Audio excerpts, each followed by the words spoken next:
بسم اللہ الرحمن الرحیم۔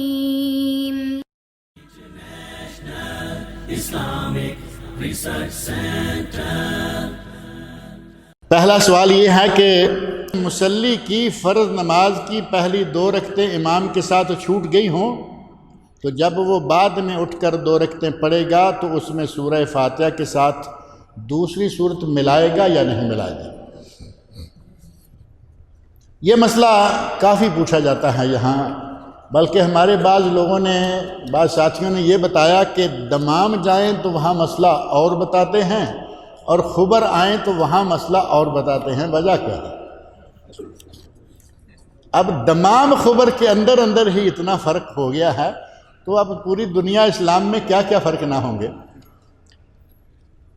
اصل میں نبی اکرم صلی اللہ علیہ وسلم کی حدیث ہے کہ تم نماز کی طرف آؤ، اور نماز کی طرف آتے ہوئے کس حال میں آنا ہے؟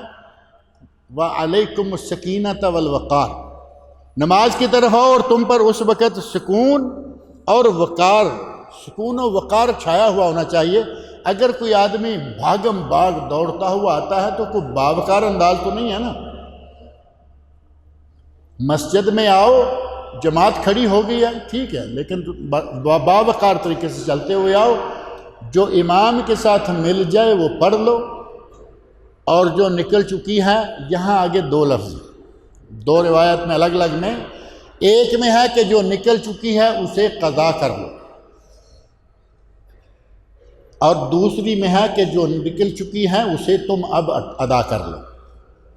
قضا اور ادا 2 لفظ ہو گئے نا، تو قضا پڑھنی ہو نماز تو اس کو کس طرح پڑھا جاتا ہے؟ کیا اس میں کچھ تبدیلیاں کی جاتی ہیں یا جیسے تھی؟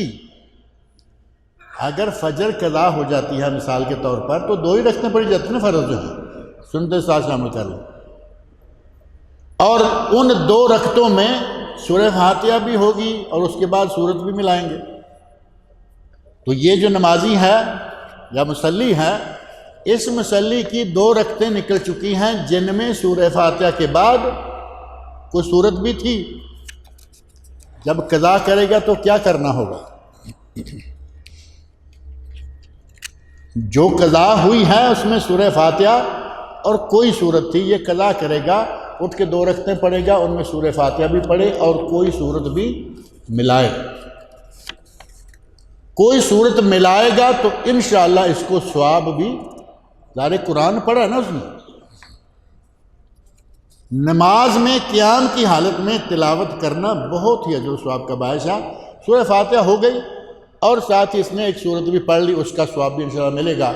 اور جو روایت ہے کہ ادا کر لے، جو نکل گئی ہے اس کو اٹھ کے ادا کر لے، وہ اٹھ کے سورہ فاتحہ پڑھے، پھر دوسری رکعت کے لیے اٹھتا ہے سورہ فاتحہ پڑھے، دونوں کو میں سورہ فاتحہ پڑھ کے رکوع چلا جائے، اس کی نماز بالکل صحیح ہے۔ اور یہ صرف اسی جگہ نہیں، یہ بات بھی ذہن میں رکھیں کہ کوئی بھی نمازی جب بھی چاہے صرف سورہ فاتحہ پڑھ کے رکوع کر لے، اس کی رکعت شمار ہو جائے گی۔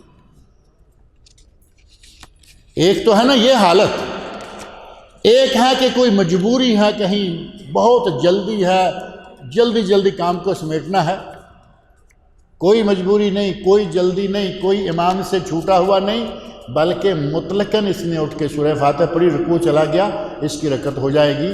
اور سورۃ الفاتحہ باقی تمام صورتوں سے کفایت کر جاتی ہے، سورۃ فاتحہ سے دوسری کوئی صورت کفایت نہیں کرتی۔ یاسین پڑھے اٹھ کے، اللہ اکبر کیا، سبحانک اللہم و بحمدک، یاسین شروع کر دی۔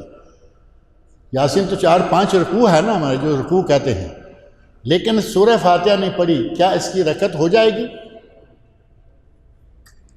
یہ ذرا جواب تھوڑا جان سے دیا کریں یار، ماشاءاللہ اتنی بڑی تعداد بیٹھی ہوئی ہے۔ تو اس کا معنی یہ ہوا کہ سورہ فاتحہ کفایت کر جاتی ہے اور دوسری کوئی صورت اس کی جگہ پہ کام نہیں دیتی۔ اسی بنیاد پر اس کا، کیونکہ اسی کا نام سورہ فاتحہ کا ایک نام کافیہ بھی ہے، کافیہ کفایت کر جانے والی، یعنی سورہ فاتحہ کافی ہے، قیام میں سورہ فاتحہ پڑھ لیں، رکوع چلے جائیں، آپ کی نماز ہو جائے گی۔ تو یہ دونوں طریقے جائز ہیں، اور میرے نزدیک اگر سورہ فاتحہ اور کوئی سورت پڑھتا ہے تو انشاءاللہ اس کو ثواب زیادہ ملے، کیونکہ اس نے ساتھ ایک سورت بھی پڑھی ہے۔ جائز دونوں ہیں۔